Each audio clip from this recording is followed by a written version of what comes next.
Good morning again. I hope you enjoyed the last session as we prepare our next generation of leaders.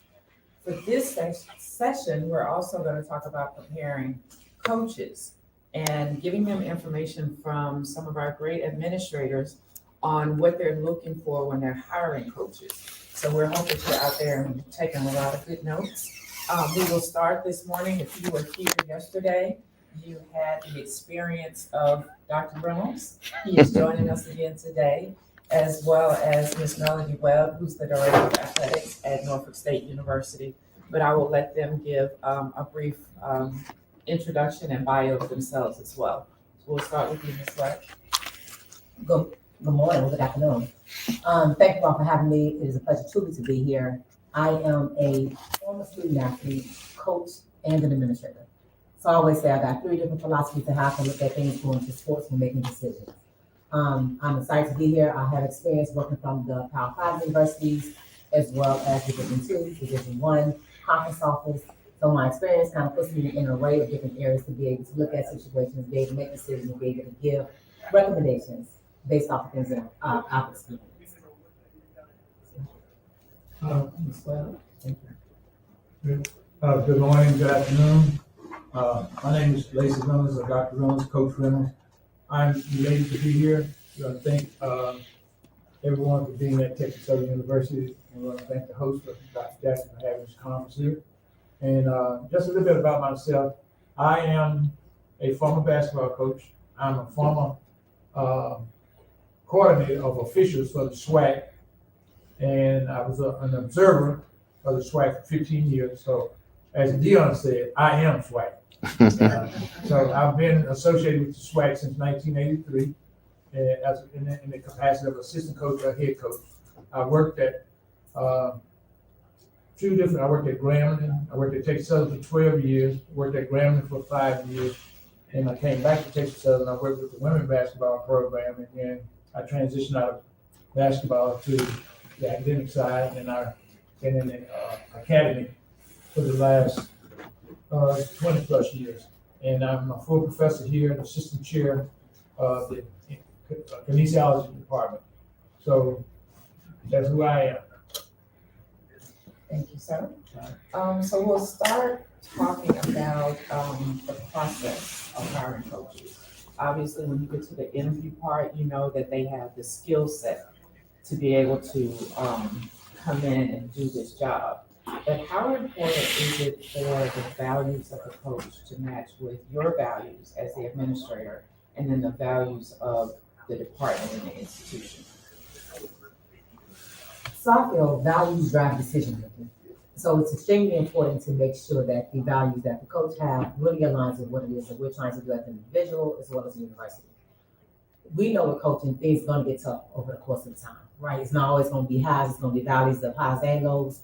So making sure that they values drive their decision making is really important process as it relates to who we're getting ready to hire and who we're getting ready to put in this platform to be in charge of our student athletes and represent our university. So extremely important. Yeah, I think it's important that your vision and your views match up with the athletics department, because one thing, every university is different, but every university has an end goal. The end goal is to have, they want to select the best person for their position. And when you're looking at the best person for your position, you want to make certain that you find a person that can fit your culture, one that can meet the expectations of the athletic department, one that can be a blender, one that can make certain that they can treat the athletes fair and right, one that can hopefully graduate the student athletes that come to your university or that university. And you want to make certain that you want to hire a person that's a team player, because it's very important that the new coach be a blender, and that blender means that he or she must fit in and not be an introvert. And a lot of coaches come to colleges nowadays, they new coaches, they get in shallows. And I don't think you can be successful in college athletics in a shallow, especially at HBCU, because you have to network. You have to build relationships. And coach, it's more than winning games on game day. There's a lot of things going into being a coach during the week and the afternoon. And I think some people come into coaching with the aspiration of just coaching football. And it's more. One of the things I like to ask that, we had a conference last year where we did, Quantum. Very, very powerful, because you got a chance to see leaders amongst leaders. So you had all the head coaches working on an activity together and just trying to figure things out. And you saw who rose to the occasion. Right? You saw leaders amongst leaders who stepped out and who actually showed leadership skills. Who showed leadership skills, who showed the ability to communicate well with their peers, who showed the ability to motivate, move things forward, how to problem solve, all of those things you saw. That's what you're looking for when you hire a coach. Is who's a leader amongst leaders, and what does that look like? So if you have a first time head coach that you're looking for, and your top candidate has never been a head coach before, what do you use to try and assess those skills? Because you've never seen them in that position before. So all the things that you all just talked about, being able to network, be a blender, as you said, are there characteristics that you look for where you could say, okay, well, I saw this in a previous coach, I think this will work. He or she is bringing that skill set to this position. Well, when I first got my first job, I didn't know anything. I had just graduated college. And my situation was sort of unique how I got into coaching. I passed the president one day, and I said, Dr. Rankin, I said, if you give me this job, I can turn this basketball program around. He said, how can you do that? I said, I'm gonna go out and get some people that can play basketball. I said, but he said, well, if you go and get your master's, I'll hire you. I said, well, that's good. I said, now, can you put that in writing? I said, I don't want to go get my master's and come back and you have amnesia. Right. So put it in writing. I said, you give it to your business manager and we seal the deal. So I went off to graduate school, came back, got my job. I was a head coach, athletic director, chairman of the PE department. Got paid $800. Got paid $800 a month, man. I was rolling. But the thing is that I believed in that process. And I really believed that I could sell. So when I came back, I brought 100 students to the college. And not only did I bring basketball players, I brought other people that might have been interested in going to college. And I went back to my roots, went back to my high school, I went back to my local area. I worked the junior college circuit, and I had friends who were coaches that had players that was looking for places to go. And I tell guys all the time, the one thing that you need to understand about college is that you might not be the best player, but in the right situation, you might flourish. And sometimes young coaches, if they're not given a chance. So I stayed in that program 2 years. My first 10 games, I was undefeated. Didn't get the big head, but I was successful because of the people that I brought in. All right. Good players make great coaches. All right. And the next thing on that is that I gave up that job after 2 years, primarily because I felt that I needed to grow. In order for me to grow, I had to go somewhere else.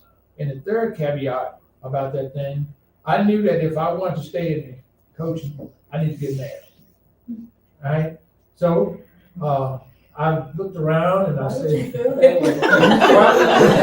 well, because I didn't think that I could. I didn't think I could be successful in coaching if I wasn't married. I really felt that way, and it's really it's good. Because when you're a young man on a college campus, especially at HBCU, there's so many temptations out there. And a lot of folks don't know how to navigate those temptations.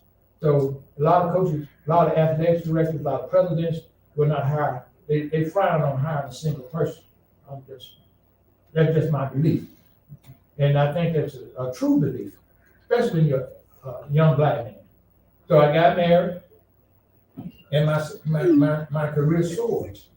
And one thing I always tell my students is that when I got married, I say, now, what type of lady would I want to marry?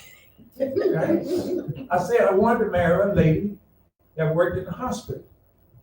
Why? Because I knew that as a coach, I was gonna have to change jobs from time to time.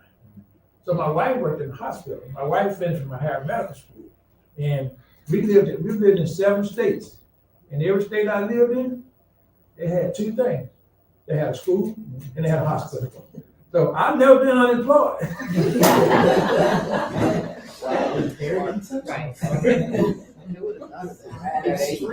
I hadn't heard that philosophy yet, but we need to add that to our toolbox. I'm not gonna co-sign that.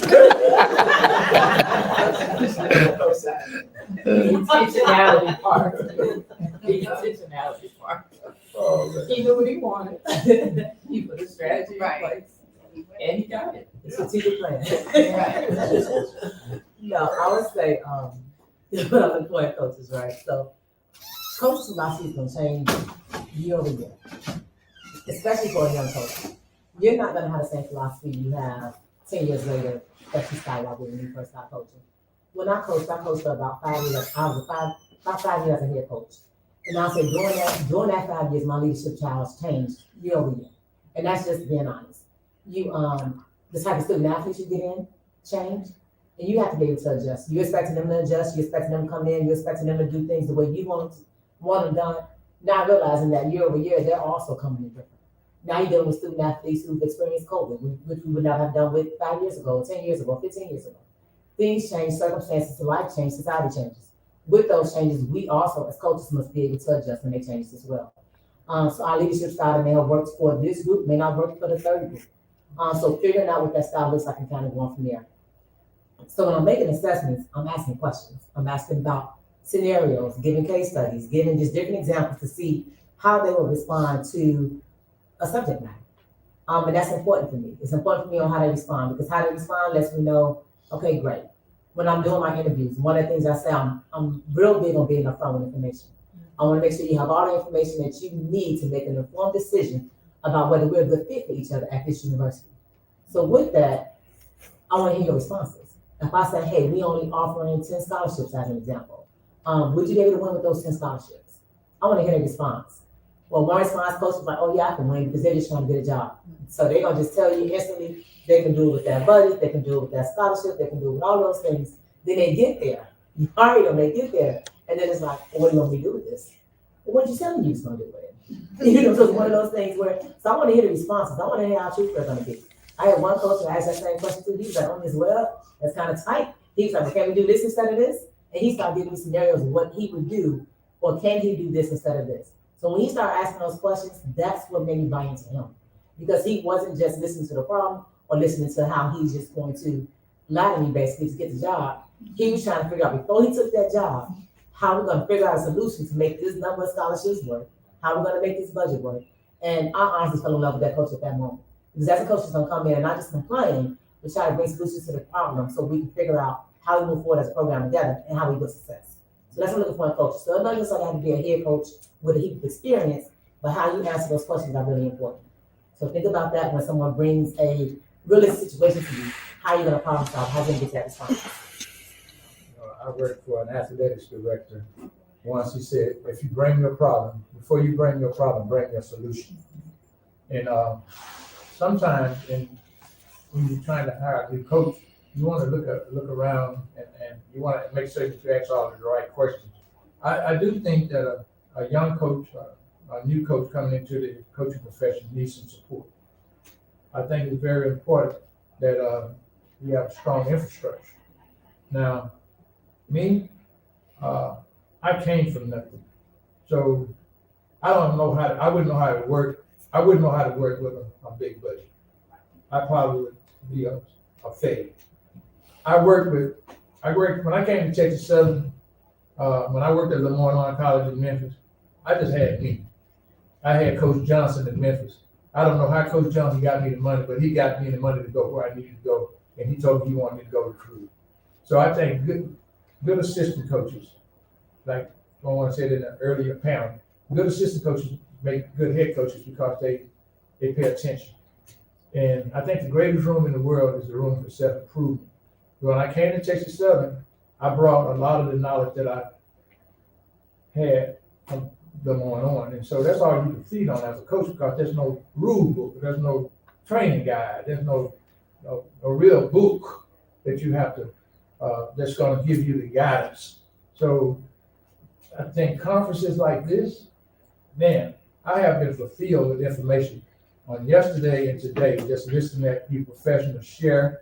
And I think a lot of people probably missing out because they're not here together to gain this knowledge. You know, I think it's important that young coaches go to camps. I think it's important that young coaches go to learn how to scout. The sad thing I would say about some situations is that I believe that I could recruit anybody. But I think that in order to recruit anybody, you must draw a circle at 150 miles from your university, and you work that circle as well as you can to make contact with as many student athletes as you possibly can within a 150-mile radius of your campus. There are so many schools in our conference that don't have 2 players from the state that they reside in. In Houston, you can be successful with Houston basketball players and Houston football players, but you got to make sure that you build relationships with the coaches. And I think young coaches got to understand that you got to get out of your comfort zone, and you got to learn how to fail and then how to succeed. You wasn't given this job just to have a job. You were given this job to be successful. And recruiting is the key. Associations bring on simulation. And oftentimes I say slip-sword methods bring on slip-sword results. See, I use 3 analogies for myself. I can as a failure, I'll try as a soldier, and I will as a king. What I do, I understand. And what I don't do, I don't do. And I think those are some things that have helped me to be successful in this business, because it's an attitude of gratitude. I tell people I have I can't mentality. See, can always could till that T. And that's when can't came about. Y'all get that tomorrow.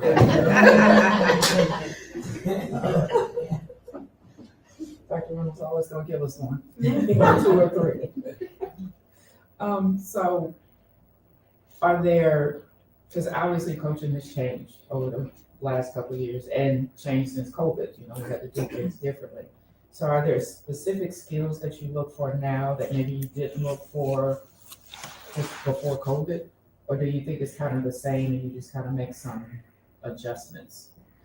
I think it's pretty much the same with some adjustments. The biggest thing is you want to make sure you got a coach who can communicate.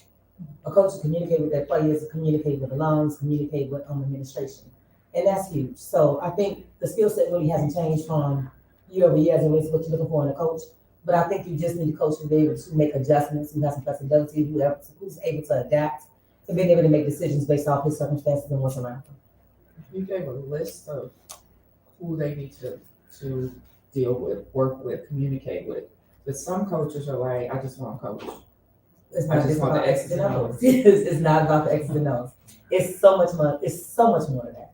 But at the end of the day, if you don't have the ability to communicate, you can't bring the right students to your university. And that's an important factor, is who you're recruiting. Do they fit with the university? Can they thrive at our university? And can they be successful? That's the biggest thing. So if they're not having success all the way around at your institution, they will fail. So it's not just about the X's and O's. If they're having a bad experience in the classroom, a bad experience at the university, they will not succeed. They will not be successful as they would like to be as a student athlete. So providing a holistic student athlete experience by being able to communicate what their needs are, what their wants are, and being able to touch that and work with them, I think is important for making sure coaches not communicating with others. And I think what's important about whether it's with COVID and past COVID. Prior to COVID, coaching is coaching. And before COVID, they still had problems in our society. You had drugs, they had different other kinds of things that got student athletes in trouble. The media, the telephone, the camera.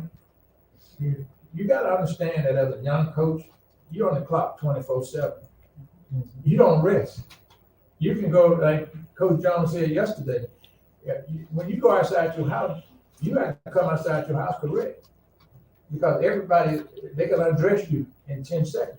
See, your whole life can make a drastic change in 10 seconds. You could be in the wrong place, the wrong situation, and everything changes.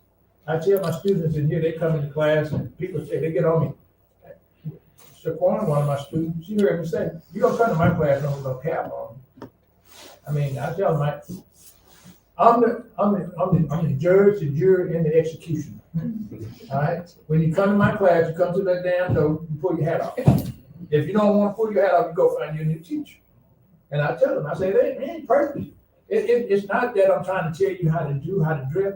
You can't go to a job with your hat on. So if you go to a job interview with your hat on, you just lost that job. So as teachers, coaches, we have to teach our young folks. And I think it's important that the coach be a teacher. I say that. I think it's important that the coach that you hire be someone that you can appreciate. I think that the coach, it's very important that you find a coach that kind of model your image. I think it's important that you find a coach that you trust. I think it's important that you get the best candidate. But in picking the best candidate, you got to go with your gut sometimes. Absolutely. All right? See, you can't let your friends make the decision because you pick the coach. And if you pick the coach and it's a bad coach, then you're gonna suffer consequences.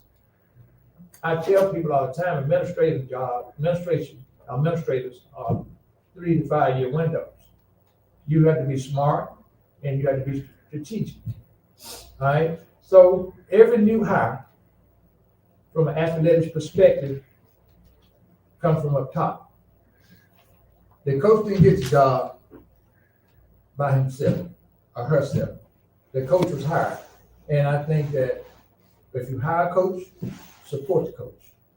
Get a coach everything they need to be successful.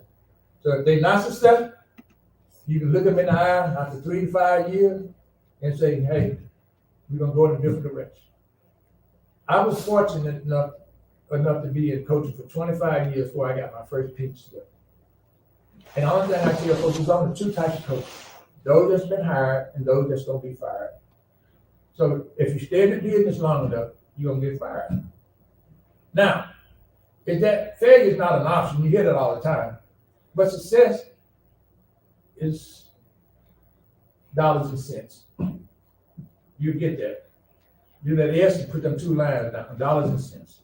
The thing is, every time a window closes, a door open. Or every time a door closes, a window open. So if you get fired, don't lose your mind about it. I tell young coaches, Kevin Hester up at Louisiana Tech Fest. I told him one day, I said, young man, do 3 things for me. Don't fall in love with your house, your job, or your city. All those things are replaceable. And that's what young coaches fail to realize. Yeah, I can't fall in love with Texas Southern. I work at Texas Southern. So this is a job. This is not an adventure. So when I come to work, I put my best foot forward. And I want to make certain, and I'm passionate about Texas Southern. Don't talk about Texas Southern around me, because I hurt your feelings. And that's any job. See, Texas Southern can't walk. Texas Southern can't talk. Texas Southern can't support itself because Texas Southern is nothing but brick and mortar. We are Texas Southern. You are your university. Whatever goes on, whatever's being said about your university, it impacts you. So the coach got to be the person that could be an ambassador for that university. I can go out in the arena, I can see my banners. I have 5 banners out there. I have 8 all total. And I was never head coach under the men basketball program, but I can say if you go to the top, every picture at the top of that arena, you will see my picture because every player that came through there, I brought them in. But I don't take, I'm not that egotistical kind of, I don't trip about things like that. It was my job to bring in the players. And I think that the one last thing that I think a young coach must do, a young coach must be able to take constructive criticism. Because if a young coach, they get, nowadays, young coaches they get into themselves. And the last thing I'll say is this, and this is the truth. I never said it in the public, but I'm gonna say it today. Now, it's gonna be easy, it's not gonna be out of line. But a young person going to school at a SWAC or MEAC university don't have a chance to come back and be a head coach at a SWAC or MEAC university under normal circumstances because the water is cool. And most ADs think that in order for us to make a hire, we have to hire a professional athlete. We have to hire someone from a Power 5 university. And I think they miss out on some golden opportunities from people that came through your program. And I think we need to look through the prism of understanding in order that we get players, people, and coaches that have passion and have respect for what you do and what you represent. That's my final thought. So as an administrator, I think it's open. So again, that's the one beauty about panels. You can have different opinions and different thoughts on what that process looks like. Yeah. So I definitely think it's open. I definitely understand the point of view. But I will also say one of your best candidates oftentimes are ones who have the experience. So someone who's graduated from an HBCU or rose the ranks to an HBCU can also understand what the HBCU brings to the normal recruit or the normal student or the normal person that's trying to get a job within the university. So I think it opened up doors that someone else probably wouldn't understand. You bring a coach from a Power 5 who's never been in a place with limited resources, it might be very difficult for that coach to step in and be successful because he's used to having everything that's in front of him. That's not to say he wouldn't be a good candidate or wouldn't be a good choice, but sometimes when you're weighing all the options of who you're going to bring into the seat, all that becomes a factor. So not just a factor for someone who is a graduate of HBCU, but someone who is a former coach or an assistant coach at a Power 5, all those little things make a difference. So I say the doors are still open. Excuse me. As an administrator, it's my job to look at everything, look at every scenario, and see what best fits for our university at this time. See what we're trying to do, and see how the different people can bring a different element to our table that's really going to make us thrive and really make us be successful. So I do say it's open. So just keep that in mind when making decisions. Do you look for coaches who look like you? No. Well, when I say look like you, I don't mean physically, but like your style of coaching when you were a head coach. No. I think it's different. That's why I'm not coaching anymore. So don't want to be like me. You'd be out of a job. No, but seriously, I say coaching is different. Everybody, it's experiences. You learn through your experience. I knew when I was coaching at that time, we looked at resumes for athletic directors or administrators, and you looked at their resume, looked at their background. A lot of them had head coaching experience on there, or coaching experience on there at some point in their career. They probably started out with coaching within like the first 5 to 10 years, or a lot of times back then too, on the on the job descriptions, it asks a coaching experience. That's why I got into coaching. One of the main reasons I got into coaching was because I was looking at what it took to be an athletic administrator, looked back at that, and now started modeling my career after that. So I was an assistant coach. I became a head coach. As soon as I met my years in coaching, the smart part of me said, let's get out. So got out of coaching, got straight into administration. My background is accounting and finance. So I was able to, and I had my master's at that time, but I was still coaching. I got it doing the same time. That's how I grew in my career. I grew through a career of business and finance track. And again, working at the various universities helped me understand too what my niche is. So I've had experience at each level.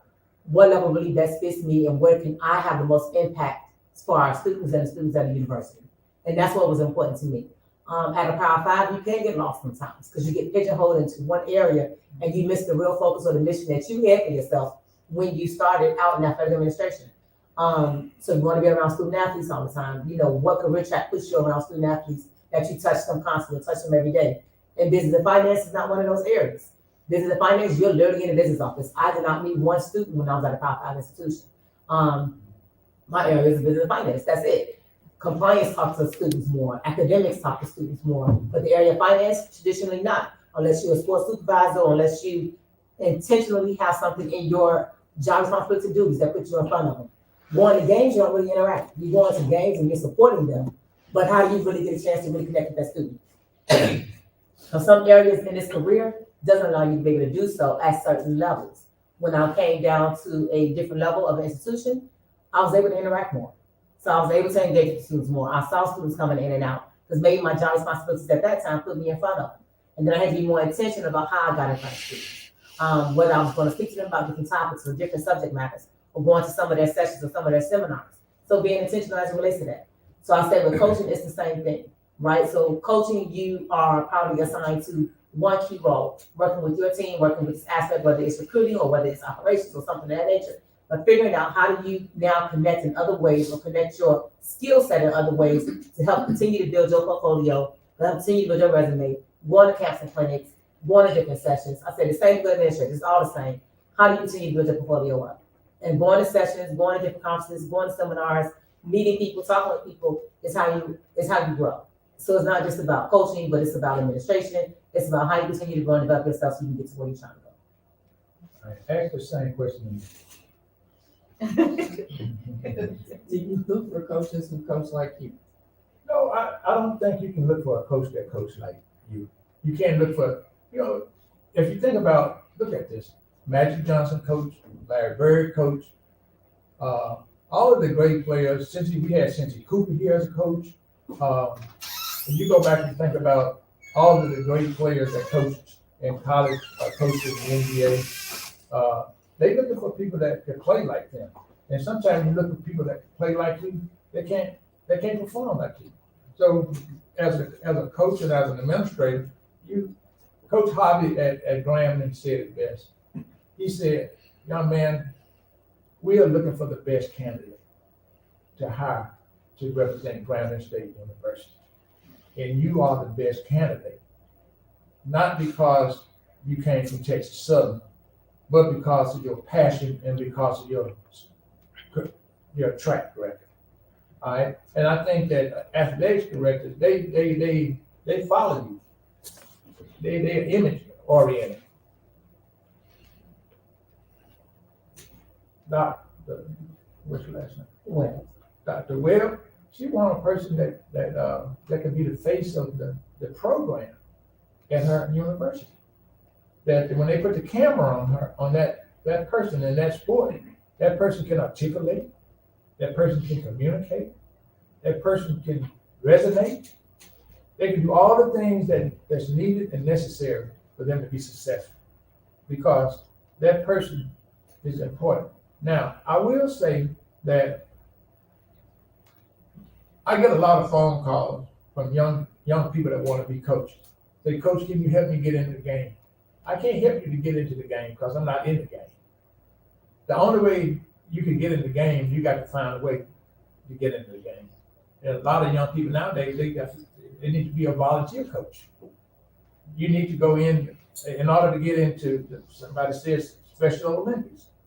Special Olympics can be a gateway for other opportunities. We had a young man that came, that was in our internship program, went to American Junior Golf Association. They had 3,000 applicants. And this young man came in number 1 out of 3,000. And they wanted him. But I told him, I said, don't just lock yourself into that. Look at some other opportunities. He said, well, Coach, I don't know what I want to do. Well, he looked at San Francisco 49ers. I said, well, go there and do that internship. Get an internship. And he was hired on after the internship. So I worked at Lemoyne. Our students at Lemoyne had to do 3 internships. Well, internship is nothing but, just like I supervise student teachers here at Texas Southern. And by these supervising student teachers at Texas Southern, every day you go in that building, you're being interviewed. You got an opportunity for a job. Now, we're one of the few schools in the state of Texas where our student teachers, they must be certified before they go into the field. So our students get jobs because they're certified, Texas certified. They met their content in a professional PPR, pedagogical responsibility exam, and they get an edge. They get a jump on the jobs. So I think that one thing that I would say about coaching, I was in DC last week. You heard about Mount Zion. There's a young man. I'm gonna throw you a nigga. Share with your coach. There's a young man at Mount Zion, 6'8", about $175. He averaged 20 points a game. at Mount Zion. His mother played here at Texas Southern. He came down. He came down to Norfolk on an official visit. Hampton right there, Howard right there, and I think that sometimes we need to pay attention in that circle. And I think we need to. I'm up there looking at games, and I said, man, there's some talent out there. And that DC basketball is great. And if you got, I'm at Morgan Wooden School, DeMartha. And that's history. And there's a lot of great players there, but our coaches don't communicate until March.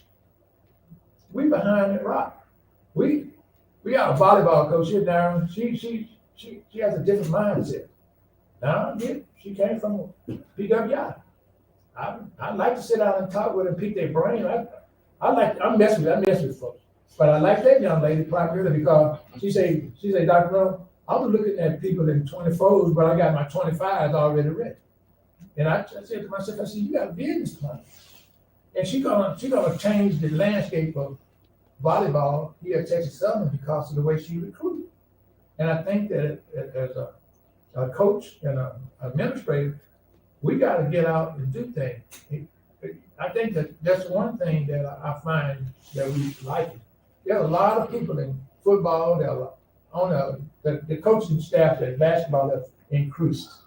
So you can't say that you're not successful because even at any Division I level, you are given ample opportunities and support for your team to be successful. NCAA, until somebody knocks us off our pedestal, we still went to the NCAA last year. And the goal is to go back again because once you go up there and get on that bus and get that taste of going to the NCAA, it's different. All right. So a lot of folks coach a lifetime and never win a championship. A lot of people coach a lifetime and never go to a major tournament. And I tell young coaches sometimes is that if you want to be a good coach, then you need to hang around some good coaches. And if you need to go into, like you say, these kinds of events like this, they are really, really good for you. Coach Johnny McClinton, rest his soul. Coach McClinton would always come to Lemoyne on and work with Coach Johnson. Coach Johnson lived to be 102 years old. But when Coach Johnson and Coach McClinton sit down and talk when they come to practice, Coach McClinton would take over practice. And he'll tell Jerry, he say, Jerry, these are my five. These are where your five? And then he say, little coach, where your five? I said, I got my five. Coach Johnson always had his starting five in his wallet before the season started. And believe me, the five that he had in his wallet usually were the five that started, and they were the best five. But Coach McClinton told him, don't use five. You need to use seven. So if you get seven players in the rotation. When someone go down, someone get hurt, you will not have to alter your starting rotation because it's the next man up. And a lot of young coaches don't know about those little types of things. And it makes a big difference when you have to add a new person into a lineup. Little things make a little difference. But I don't know. I just think today's coaches, they should be well informed. They got everything.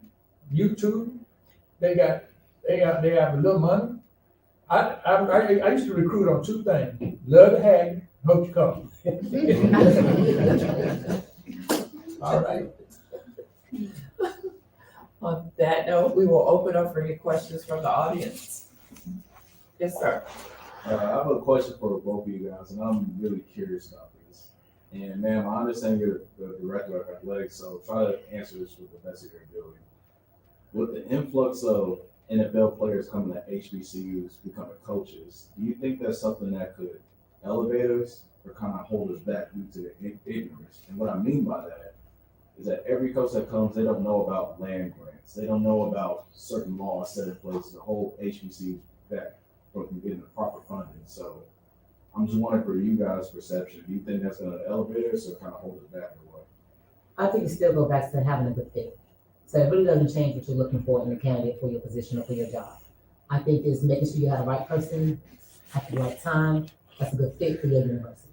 So I don't think it matters whether you come from the NFL or a professional league coming down to an HBCU or something like this. It's about the fit, and that's important. Well, I say this, a lot of coaches that comes to the HBCUs, they have a misnomer. They have myths about it. And then one of those myths is that we're gonna be successful, but we're not gonna fly. We're gonna fly sometime. We fly for the preseason. I've got 3 seasons in basketball. In football, you got a money game. We're gonna go right across the street, play University of Houston for $1 million this year. All right? We won't spend any money. We can be right there. But it's probably built on a relationship. They might beat us, but we're gonna still be $1 million. You get $1 million out of it. Ain't no might, they're gonna beat us. All right? So let's put it like that, because they're not gonna let you get out. But on the other side of the coin, we could upset them, because on that day, they might not play well. Anything can happen on any given day. All right? I've been in some games, you know, we were at New Mexico, the University of Mexico. Dave Bliss had a 47-game winning streak. And we went down there, we broke that 47-game winning streak. We played San Francisco the night before. Everybody walked out at halftime. We were down 10 points. We came back and beat them by 20. The next night, nobody expect us to beat New Mexico State, University of New Mexico, but we did. All right. One time we went to Minnesota, and on the news the night before, they called us cupcakes. They talked about us like we had stole a government mule. But we came in, and I fed that information to the guys. I said, man, they downgrade you, denigrate you guys. But we came back at halftime. We was up on the University of Minnesota by 20. At 10 minutes during the game, we was up on Minnesota 75-45. I said, Coach, don't take that foot off. Step on them. Got to get it. But Coach took it, he took the foot off. All right, but one year a couple of years ago, we go out and we beat Coach Jones. He beat Bell. We back in the day, we came in here with Jason Kidd, and we filled this arena up. We lost by 1 point. We go in here this year, Arizona State, they made the NCAA tournament. They came in here, they went 10. After we beat them this year, they reeled off 12 in a row. So I think that we can win games and we can do great things if given opportunities. But a lot of those Power 5 schools don't come to here. But I thank the NCAA for giving us that little switcheroo to allow some of those schools to come to our campus and our players to get to play on our campus against those big league guys. But I will say this now. A lot of times, the black kids at the big universities, when they play against a SWAC or the MEAC, it's just me saying this, but it's the truth. I think those kids gonna try to play their very best, and they're gonna try to prove to those young people that they belong. Now, I turn it around. I tell our guys, I say, so all you guys that got missed because you didn't get a chance to get recruited by those big universities. This is your opportunity. This is your championship game. This is your moment. They got scouts in the bleachers. Everybody here, and there was a time. We had Fred West 6'9", Charles Price 6'9". I don't care who we played. They were the best 2 players on the floor. And they did that thing. Harry Machine Gun Kelly came right out of here. Kevin Granger led the NCAA scoring and scoring for 2 consecutive years. But if given an opportunity, you can play. It doesn't matter where you play it nowadays. If you got game, they'll find you. Do you have a question? Yeah, I got a question for you. I look at, there's 2 different tracks, and it's always been this way. It's administration and coaching. That's what we're talking about here, the difference between the 2. But how do we change the narrative to make sure that coaches and other individuals that are in the athletics department understand that they are in the administration of athletics? They're not an athletics administrator, because they don't want to be called an athletic administrator. They want to be called a coach. But guess what? Coaches have to do administration things all the time. So they're in the administration of athletics. All of us are in the administration of athletics. And changing that narrative might help them be a part of helping the institution to grow. How can we change that narrative as administrators to make sure they see that they're in the administration of athletics? One of the things that we do at our university is we constantly have team meetings to talk and discuss those type of things, right? So I want them to understand what it is that our department is doing overall, what our strategic goal is overall, and how we all play a part in really helping our department grow. And I think that's very important. And I think that was one of my main goals when I first took over as athletic director, is how we build ourselves as a team. So it is a team unit. It's not just one unit working by itself. Everything that coach or student athlete does is a reflection of what it is that we're doing in administration as an athletic department. We all take one unit to help them grow and help them win and help them win championships. So I think really trying to continually to encourage them and teach them that it takes everyone to be successful, I think is our biggest goal within athletics. We just came off a retreat here at Texas Southern and our athletics. We took our entire coaching staff and off campus to a resort, and everybody stayed overnight. And we had team building. And Dr. Fisher led the team building events and things like this. Dr. Granger footed the bill, and I think that this year, Dr. Granger brought me back in and then introduced me as being a part of the athletics coaching. Well, he brought me back on to be a part of the staff so that I can communicate with coaches because of my experience. And I talk to the young coaches all the time because as a teacher, in the classroom, I still coach. When I'm out in the building, walking through the building, I still come across young players. I know all the players in all sports, not just basketball. We have about 15 to 16 sports around here. So I go to the games, I go to soccer games, I just talked to the young lady right there. I say, y'all beat us by 3 times for that championship when you was at Hampton.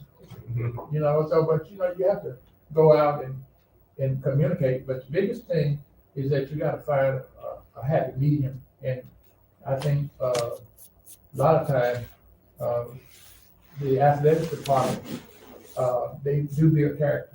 Say, for instance, I'm the department chair. There's no training rule book for being an interim department chair. I was able to be an interim department chair because I was a coach. And I learned how to administrate because I had a budget. I had people I had to work with. I had to deal with, I had my up chain or my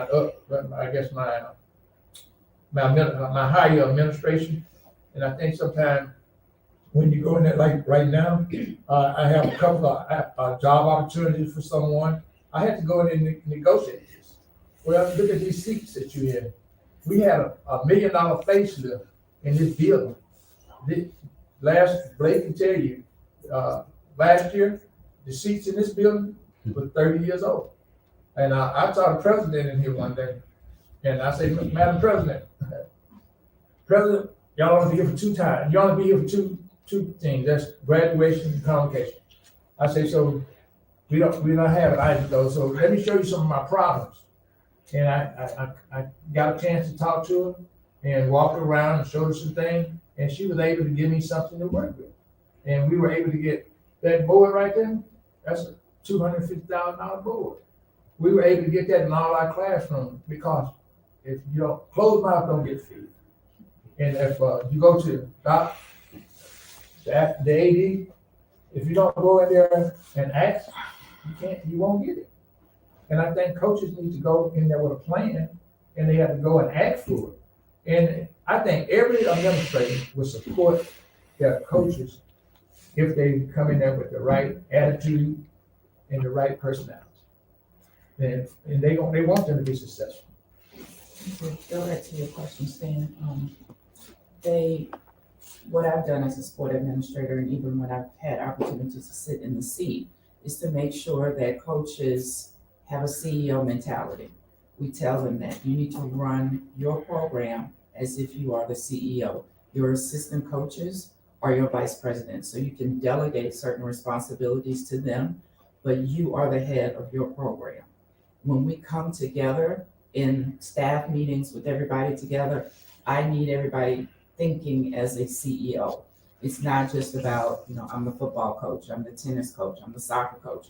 You are the CEO, and then we come together as a conglomerate.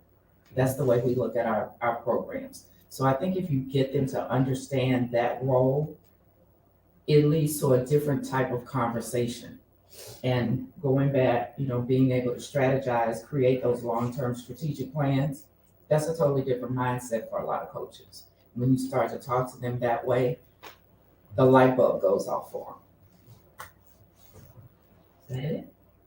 Okay. When evaluating candidates for a head coaching position, what do you value more or most?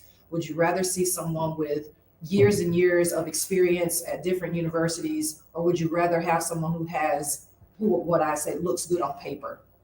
They have a master's, doctorate, bachelor's, they have a certification in this, certification in that, but they don't have as much experience as this candidate.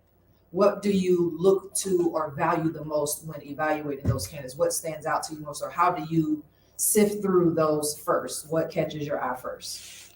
What's of value? So I'm looking at the overall resume, it's not just education and certifications and things of this nature. So I want to look at what have you done, what have your results have been at your previous universities, where you get the resources that you need to be successful at those universities. Because that's the biggest key, right? We want to make sure too that your resources match your ability to be able to be successful. And what did you do in those instances to get success? Because that's important as well, because that goes back to your values, your ethics, and what are you doing as an individual, coach, or administrator to make sure that those things line up for you to be successful. So I would look at your overall body of work, not just your credentials as it relates to education, where you come from, things of this nature, to really hire you and making a decision. I think that any young person that when you go to the interview process and you fill out an application, you need to do your research on that university that you're applying for that job. The more you know about that job, the more leverage you have. If you go in there and you be dumbfounded and you don't know anything about the job, you might be shooting yourself in the foot. I think it's vitally important that you have a portfolio. You don't go in there just with your resume. You go in there with something that you can say, this is my gender area. This is my portfolio. These are some of the things that I would like to see occur if I get selected head coach. Also, the biggest piece about the interview process is the face-to-face interview. You got to see it yourself. All right, and if you go in there looking down, you go in there looking, you can't answer the question. I never lost the interview. I won the interview because I'm hungry. I got a PhD effect. I'm positive, I'm hungry, and I'm driven like that. Yeah, you got to look at it. But see, the light got to go on. You see, so go on and hit that light right there right quick. Uh-oh. And I'm going to end this on this one. See, you got to go in the building. Now hit it back on, turn it back on. You got to go in the building academically and nasty. You got to be up front. You got to be suited and booted, and ready to flow. See, you win by your reaction. If I go into the room, they want to know, who is that? If I walk in with Doc, is that the new coach? You sure? That's the new coach. Because you walk in the room with confidence. You got to have an attitude of gratitude. And that's all you got to do. You got to believe. If you don't believe, you lost before you got into the room. You can't win if you don't have the faith. And that's the thing that's most important. And that's why most people lose jobs. And you don't lose jobs because you don't apply.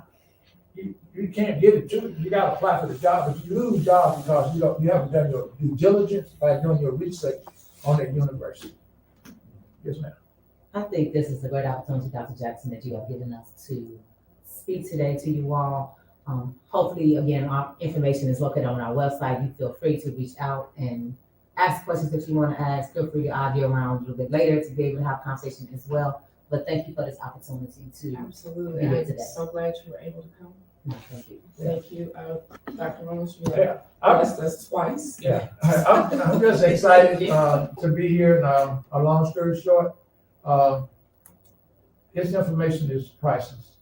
You can't get it, you can't get it any better. I wish the room was full. And, I do hope that you come back, Dr. Jackson, and next year, we're gonna market this thing, and we're gonna get it right, and we're gonna sell it to all our students and all our, to the community of Houston. Because this is a great seminar, a great conference, yeah, great opportunity for young people and, to get into the business and try to learn how to navigate their opportunities. Absolutely. Thank you so much. Thank you. And with that, we will. Thank you.